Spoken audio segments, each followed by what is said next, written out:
जानवरों के बारे में जिनको केमिकल दवाई यानी कि ड्रग्स और स्टीरॉइड वगैरह दे करके उनके कुदरती शरीर में फेरबदल किए गए हैं। तो चलिए फिर शुरू करते हैं। लेकिन शुरू करने से पहले मेरी आपसे एक खास तौर पे गुजारिश है कि अगर आप हमारे चैनल को देख रहे हैं, हमारे वीडियो को देख रहे हैं, तो हमारे चैनल को ये लाल बटन क्लिक करके सब्सक्राइब करें। इससे क्या होगा, हम जो भी नया वीडियो बनाएंगे उसका नोटिफिकेशन और अपडेट आपको फटाक से पहुंच जाएगा। तो चलिए फिर शुरू करते हैं। पहला, कंगारू।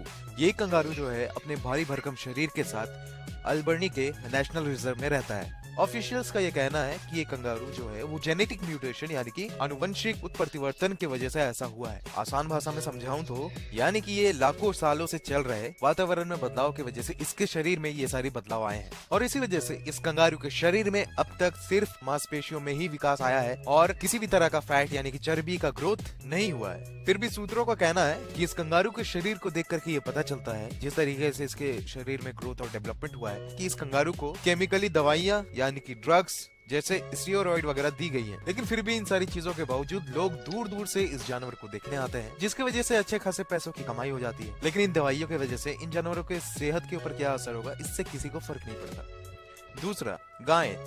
ऐसा कुछ वाकया बीजिंग में भी देखा गया। वहाँ पर नील गायों को स्टेरॉइड्स दे करके उनके शारीरिक आकार को बढ़ाया जाता है, उनके मांसपेशियों को बढ़ाया जाता है ताकि उनको ब्रीडिंग के लिए इस्तेमाल किया जा सके। ऐसी बहुत सारी एनिमल केयर ऑर्गेनाइजेशंस हैं जो कि इन तरह के हरकतों को अंजाम देती हैं और इन सारी चीजों को करने के पीछे मैं वजह बता देता हूँ। स्टेरॉइड देने की वजह से एक साधारण से जानवर का आकार जो है, साइज जो है, और उसके शरीर में जितने भी मांसपेशियां और मसल्स है उसका डेवलपमेंट हो जाता है, उसमें बढ़ोतरी होती है और फिर उन सारे जानवरों के मांस को, मीट को बहुत ज्यादा पैमाना में बेचा जाता है और दूसरे मुल्कों में एक्सपोर्ट किया जाता है। और इससे किसी को फर्क नहीं पड़ता कि उन मांस का सेवन करने वाले लोगों के सेहत में और शरीर में क्या नुकसान आ रहा है। तीसरा, फेरेट्स। अर्जेंटीना के एक क्षेत्र में इन फेरेट्स की गैर कानूनी तरीके से पैदावार की जाती है और इनको जन्म से ही स्टीरॉइड्स दिया जाता है। और हालांकि ये आकार में काफी छोटे होते हैं, लेकिन स्टीरॉइड्स की वजह से इनका आकार बढ़ करके एक मीडियम साइज के कुत्ते के इतना बड़ा हो जाता है। और इस चीज का खुलासा तब हुआ जब एक शख्स एक कुत्ते के दाम में एक कुत्ता खरीद करके लेके आया और फिर जब कुछ दिन बाद उसका ट्रीटमेंट और चेकअप के लिए वो डॉक्टर के पास लेकर के गया तो उसे बड़ी हैरानी हुई। ये बात जान करके वो कुत्ता नहीं, एक फेरेट था। चौथा, घोड़े। अगर किसी जानवर में एनाबॉलिक स्टेरॉइड्स का पहला इस्तेमाल हुआ है तो वो घोड़ों में हुआ है, क्योंकि सभी लोग जानते हैं घोड़ों को रेसिंग में इस्तेमाल किया जाता है और घोड़े की रेसिंग में करोड़ों के करोड़ों रुपए दांव में लगे होते हैं। तो उन घोड़ों का परफॉर्मेंस बढ़ाने के लिए उन घोड़ों में एनाबॉलिक स्टेरॉइड्स का इस्तेमाल किया गया ताकि वो पहले से ज्यादा तेज दौड़े। लेकिन अब इस चीज का चलन खत्म हो चुका है।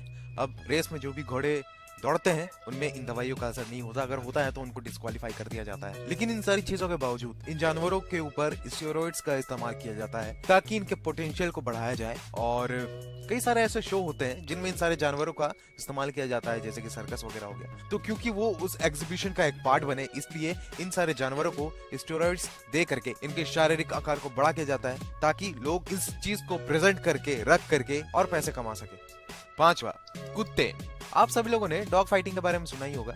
कई सारी ऐसी संस्था है जो कि इस पागलपन के खेल को बंद करने की कोशिश कर रहे हैं। कुत्तों में सबसे खतरनाक नस्ल यानी कि पिटबुल का इस डॉग फाइटिंग में बहुत ज्यादा इस्तेमाल होता है। और इतना ही नहीं, उनको और भी ज्यादा ताकतवर और खूंखार बनाने के लिए बहुत तरह के ड्रग्स का इस्तेमाल किया जाता है, जैसे ऑक्सेंड्रोलम, टेस्टोस्टेरोन और स्टीरॉइड्स और ना जाने कितने तरह की दवाइयां। और सिर्फ दवाइयां ही नहीं, उनको 8-8 घंटे की ट्रेनिंग भी दी जाती है। इन डॉग्स का ब्रीडिंग में भी इस्तेमाल किया जाता है। और आप लोग पेपर और खबरों में अक्सर सुनते होंगे कि कुत्तों की वजह से कई सारे वारदात और मौतें हुई हैं और इन तरह के घटनाओं में भी काफी बढ़ोतरी दी है और सबका वजह है कुत्तों में इस तरीके की दवाइयों का इस्तेमाल होना। और इतना ही नहीं, जिन भी कुत्तों को इस तरह की दवाइयां दी जाती है उनकी उम्र ज्यादा नहीं होती, वो बहुत जल्द ही मौत के शिकार हो जाते हैं। तो दोस्तों